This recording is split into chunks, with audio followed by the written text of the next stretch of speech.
House Republicans are dismantling American democracy brick by brick. All that and more now on Graph's Grievances.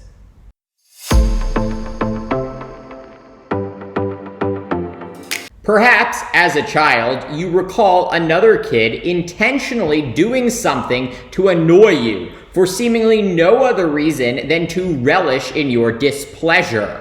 This juvenile form of torment is sadly no longer relegated to adolescence.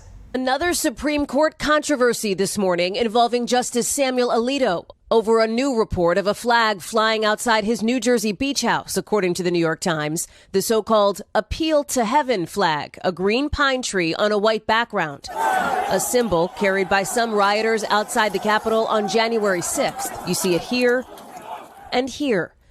The Times citing 3 photographs it obtained from outside Alito's property from last summer, along with accounts from a half-dozen neighbors and passersby, as well as this Google Street View picture from last August.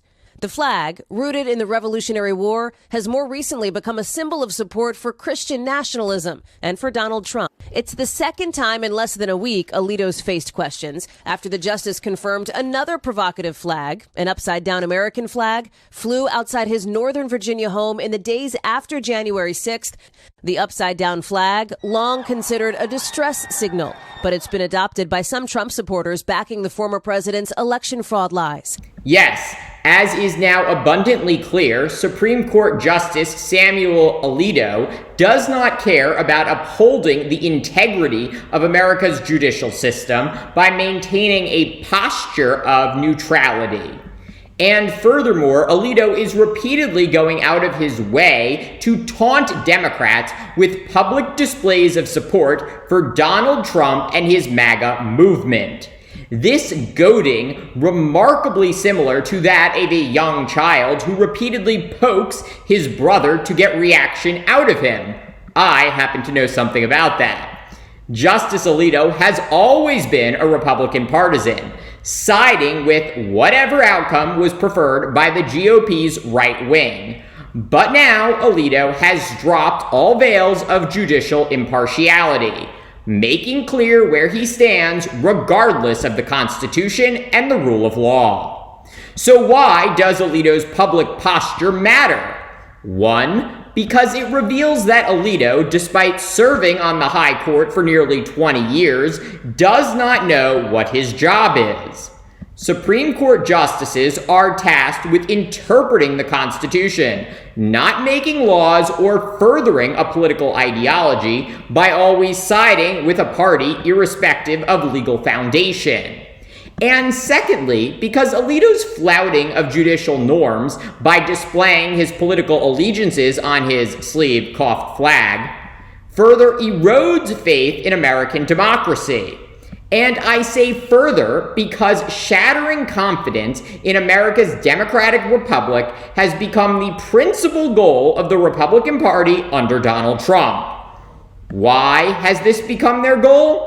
Because for the past 20 years, the American people have rejected the GOP.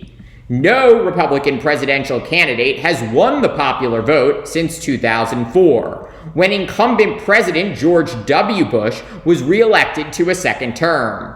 In 2016, when Trump was elected president thanks to the Electoral College, that was a relative fluke, and he knows it. Only 5 times in U.S. history has the loser of the popular vote gone on to win the presidency. So realizing that they have a popularity problem, or maybe catastrophe, Republicans have decided that instead of adopting more favorable policies, they will just work on ending democracy outright. And that is sadly not hyperbole. From the Supreme Court to Congress to the presidential race, Republicans are waging an all-out assault on democracy. At the High Court, Justice Alito and Justice Clarence Thomas are aggressively sowing distrust in the judiciary by proudly revealing their political bias and ruling on cases where they indisputably have a conflict of interest. In Congress, House Republicans have solidified the lower chamber as a laughingstock of miscreants and morons, who, in addition to not being able to agree on a Speaker of the House, can barely pass any legislation. In addition, under Republican control, the House has become a host to a series of vicious personal verbal brawls between lawmakers, and even the display of pornographic images of the president's son. All of this coming as the Republican presidential nominee, Donald Trump, repeatedly promises to be a dictator, quote, on day one, if elected to a second term. And his biggest opponent for the nomination, Nikki Haley, just endorsed him after saying this. Donald Trump's never come anywhere near a military uniform. Apparently he had bone spurs, and that's why he couldn't serve. The most harm he's ever come across is whether a golf ball hits him on a golf cart. He's not qualified to be the president of the United States. I'm going after Trump. That's what I'm saying. And I'm doing that not for personal reasons, but the fact that I don't want my kids to live like this. At some point, something's got to give. People are tired of the division and the chaos. We can't go through 4 more years of chaos. We won't survive it. He was good at breaking things. And rightly or wrongly, chaos follows him. Here you've got Donald Trump in a courtroom today talking about grievances of the past, vendettas, and their investigations.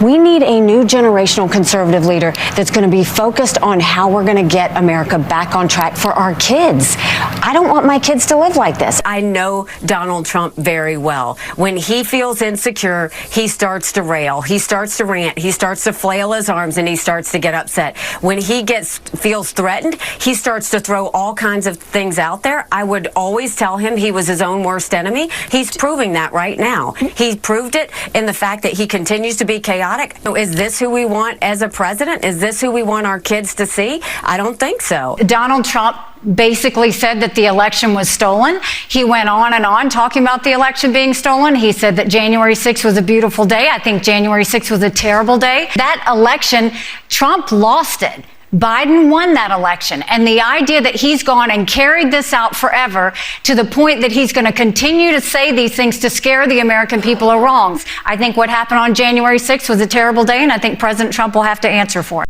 Haley's mind-boggling about-face on Trump, all fitting into the Republican plan to make you hate everything about our political system, and considering ending America's nearly 250-year experiment with democracy in favor of a totalitarian regime.